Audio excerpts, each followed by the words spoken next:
আন্তর্জাতিক বাজারে স্বর্ণের দাম ক্রমে আরও ঊর্ধ্বমুখী হয়ে উঠছে।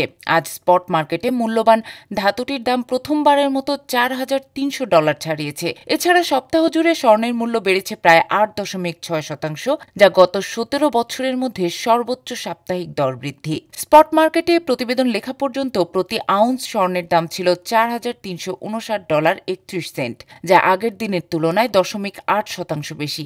আজ লেনদেনের এক পর্যায়ে মূল্যবান ধাতুটির দাম আউন্স প্রতি সর্বোচ্চ $4,378.69 পৌঁছে।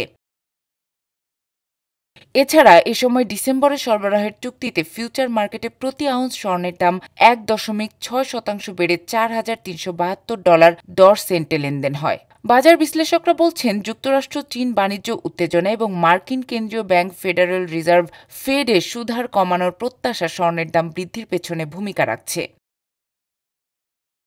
বিনিয়োগকারীদের ধারণা, 29 থেকে 30 অক্টোবরের বৈঠকে ফেডারেল রিজার্ভ 25 বেসিস পয়েন্ট হারে সুদহার কমাতে পারে। এছাড়া ডিসেম্বরে আরেকবার সুদহার কমানোর সম্ভাবনা আছে। রূপার বাজারেও আজ ঊর্ধ্বমুখিতা বজায় রয়েছে। স্পট মার্কেটে ধাতুটির দাম 0.1% বেড়ে আউন্স প্রতি $54.26 দাঁড়িয়েছে। সপ্তাহ জুড়ে রূপার বাজার দর বেড়েছে প্রায় 8%। এদিন লেনদেনের এক পর্যায়ে ধাতুটির দাম আউন্স প্রতি রেকর্ড $54.35 পৌঁছে।